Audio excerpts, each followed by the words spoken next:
Vatsympana entin'i Pasteure RATIANARIVO Léa. Izao no lazain'i Jehovah tamin'ny taona fankasitrahana no niainoko anao, ary tamin'ny andro famonjena no namonjeko anao. Ivavaka isika tompoko. Endre izany hafaliana fa velonaina izahay tanteraka ny fanindriana ka dera ho anao riray. Izany no hira sandratray ilay tompony tompo sy mpanjaka ny mpanjaka, mbola velonaina hatrampamonjena ireto mpanota mahantra nomenao tombon'andro indray iainana, ahafahanay mandray ny teninao sy ny hafatrao, ary ahafahanay koa mamitra-pihavanana aminao. Miarabanao mpanetretena manoloka ny tongotra masina izay, ilay fiandohana ary ilay fiafarana, ilay vavahady, ilay mpiandry tsara, nitondra ny famonjena ho an'izao tontolo izao. Aidino mandrakariva aminay ny fanainao masina Jesosy io, hanazavanay, hanananay fahendrena, ka ampitoetra ny tahotra anao Andriamanitra, aty anatin'ny fosiny saina mampanahinay, hatsiarovanay fa ianao ny tompon'ny fanapahana rehetra any an-danitra izay dia tany. Sokafo ny fohamam-panahinay ara, andraisanay ny vatsim-panahy avy aminao, hamakivakianay ny tontolo andro eo ambany fitarihan'ny fanainao masina. Amin'ny anaranao Jesosy Kristy Tompo, ilay mpamonjy sy mpanafitra izao tontolo izao no angatahanay sy anaovanay izany vavaka izany. Aleluia. Amen. Ny fahasoavana sy ny fiadanana avy amin'Andriamanitra iray tsy toa ho amintsika tsiraray avy, ary dia ampifaliana no iantranoana ao amin'ny tokantranontsika tsiraray amin'ity maraina ity amin'ny alalan'izao vatsim-panahy izao. Ny tenin'Andriamanitra izay anorenana ny vatsim-panahy dia ao amin'ny bokin'i Isaia toko 7:70, raisitsika amin'ny andininy 4:10, atsahatra amin'ny andininy 9:10. Ésaïe chapitre 49 verset 14 à 16. Rehefa hita dia vakiana amin'ny anaran'i Jesosy. Fa hoy Ziona, Jehovah efa nahafoy ahy, ary ny tompoko efa nanadino ahy. Mety manadino ny zanany minono va ny vehivavy, ka tsy hamindra fo amin'ny zanaka nalaoky ny kibony? Eny, mety manadino ihany izy, fa izaho kosa tsy mba manadino anao. Indro efa vitako tombo-kavatsa eo ampelantanako ianao, ary ny mandanao dia eo anatrehako mandrakariva. Amen. Izany tenin'Andriamanitra izany dia teny mitondra sy mametraka fanontaniana amintsika tsiraray avy amin'izao vatsim-panahy izao, ka mampatsiahy antsika amin'ny lohahevitra hoe sanatria raha handao anao Jesosy. Sanatria raha handao anao Jesosy. Ireo zanak'Israely rehefa tojo fahoriana goavana, tojo aditsaina amam-panahy izay tsy nahitany vahaolana, dia ataona atsiaro tena izy ireo ka nilaza hoe fanafon'Andriamanitra sy hadino va isika. Eto ny bokin'i Isaia dia milaza mazava tsara fa Andriamanitra dia manome toky fa tsy miova izy, ary tsy mandao izay mpino mandalo fotoan-tsarotra na fotoana ny fitsapana. Ary izay indrindra no mitondra amintsika sy mampatsiahy antsika hoe sanatria raha handao anao Jesosy. Samy miara-mahita sy mahafantatra isika izay miaino izao vatsim-panahy izao fa ny vaninandro sy ny tontolo iainantsika dia tontolo ataontsika hoe tontolo connecté hoy ny teny baiko. Izany hoe no ireo fitaovana ampiasaintsika amin'ny andavanandro, any ampiasana, any ampianarana, ato an-trano, sy ny sisa, na dia azo lazaina hoe fandrosoan'ny zavatra maro amin'ny lafiny rehetra, dia tsy vitsy koa ny olona izay atao hoe na dia misy ary zany tontolo connecté izany dia tsy mahafeno ny fahampinana ny fahataterahana eo amin'ny fiainany ny olona anankiray fa mahatsiaro hoe toatra ny irery foana. Ary izay fahatserovany mahirery azy izay dia ananany toe-po manirery. Izao olombelona aorian'Andriamanitra rehetra izao dia mety hiarany izany toe-javatra sy toe-po izany koa. Misy ny vanim-potoana na andro na ora na mety minitra ahatserovantsika tsiraray avy angamba fa toa irery isika.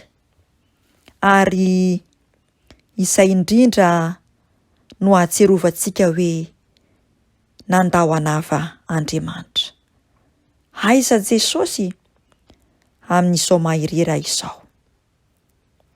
Raha mandray ohatra izany atao hoe irery izany sika dia tahaka ny ankizy iray any am-pianarana ka tsy manana namana miara-milalao aminy ohatra izy. Na koa eo anivon'ny toeram-piasana na aiza toerana alehako na alehanao dia efa samy nahatsapa angamba sika fa efa nisy ny fotoana nahatserovanao fa irery ianao teo amin'ny fiainanao.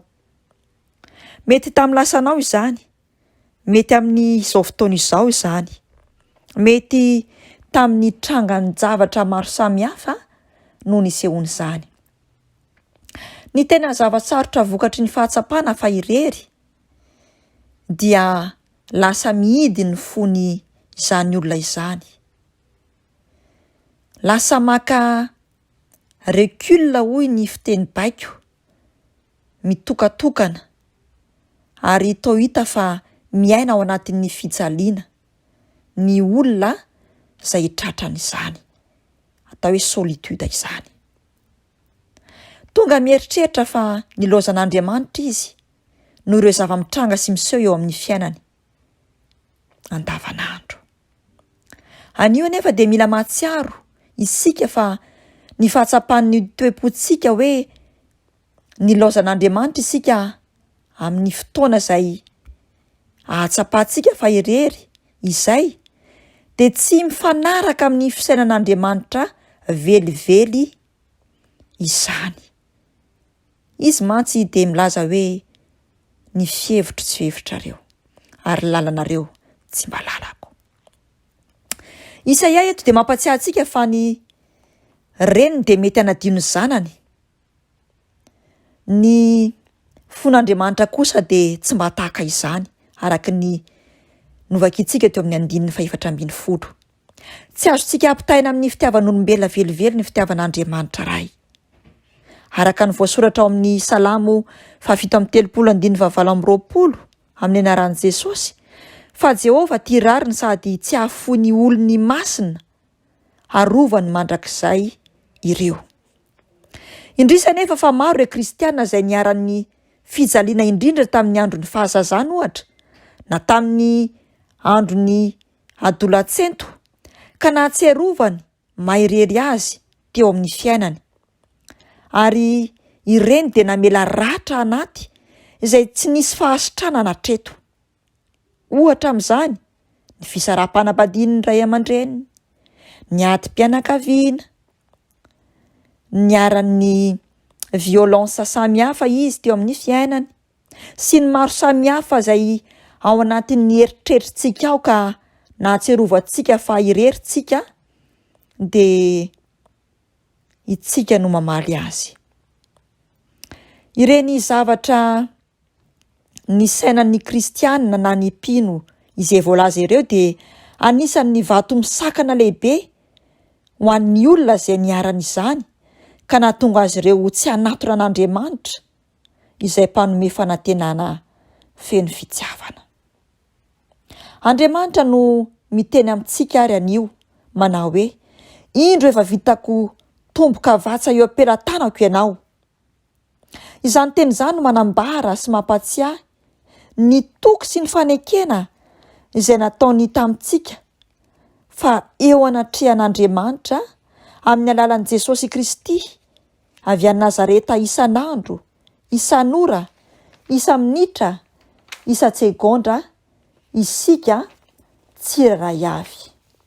Ary izay indrindra no mahatonga azy teny hoe sanatria raha handao anao Jesosy Kristy Tompo avy any Nazareta izay nalefan'Andriamanitra ray. Lehibe tokoa ny fitiavany atsika noho ny fitiavany voatsanahary atolotry ny reniny ho anjanany hoy ny voalaza. Koa tsy azontsika saintsaina mihitsy izany Andriamanitra hanadino atsika izany, indrindra moa raha azon'ny fahamoiza-po sy ny alahelo isika. Tsy miova na oviana ny fiantrany atsika. Na inona toe-javatra iainy atsika, manara-maso atsika amin'ny fahalemem-panahy sy fitiavana be Andriamanitra ray, ary mahazo matoky tanteraka isika fa tsy handao atsika mihitsy izy akory. Ny porofon'ny halehiben'ny fitiavan'Andriamanitra atsika dia isika vitany tombo kase eo am-pelantanany mba tsy hanadinony atsika na oviana. Eo any atrehany mandrakariva ireo olatra eo amin'ny tanany ho fampatsiarovana ilay fitiavan-dehibe narotsany tamintsika sy ny faniriany iahy atsika. Tsarovy ara fa tsy irery ianao, ary sanatria raha handao anao Jesosy Kristy Tompo. Ry ava malalao amin'ny Jesosy Kristy Tompo avy any Nazareta ry kristianina ry mpino maherezy ianao. Aoka ny fonao resy lahatra fa tsy irery akory ianao eo amin'ny fiainanao. Tsy manadino anao Andriamanitra ray. Tena miay anao izy ary misoesosie anao izy. Amin'ny adi-tsainao, amin'ny ara-panahinao, amin'ny ara-tsainao, amin'ny fahasalamanao, amin'ny ara-batanao, ny mombanao rehetra manomboka amin'ny kely indrindra izany ka hatramin'ny lehibe indrindra.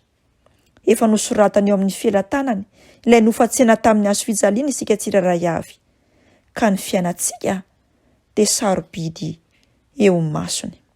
Mahereza matoky, minoa dia mibeba. Ho an'Andriamanitra irery ihany ny voninahitra fa Jesosy Kristy Tompo tsy handao anao. Misaotra Jesosy eo avy any Nazareta amin'ny fampaherezana, fampanantenana, fanomezan-toky fa tsy mba ho irery zahay. Ary ianao dia tsy mandao anay fa tianao izahay hibebaka. Ary rehefa mibebaka izay dia tianao rikiriko ny fahotana sy ny fahadalana hisaraka amin'ny fahafinaretan'ilay Satana. Fa kosa handray fanapahan-kevitra tanteraka ho anao. Dia ianao no manjaka ao anatin'ny fonay ka mahatonga anay hatoky, hatonga anay ahery. Ary ino fa sarobidy eo masonao zahay, ary efa vitako tomboka vatsa eo am-pelantananao. Misaotra Jesosy eo. Raisontsotran'izay tonoana amin'ny anaran'i Jesosy Kristy Tompontsika. Mandehana ho Jesosy. Aza matahotra indro mombanareo mandrakariva. Ambara-pahatonga ny fataperan'izao tontolo izao.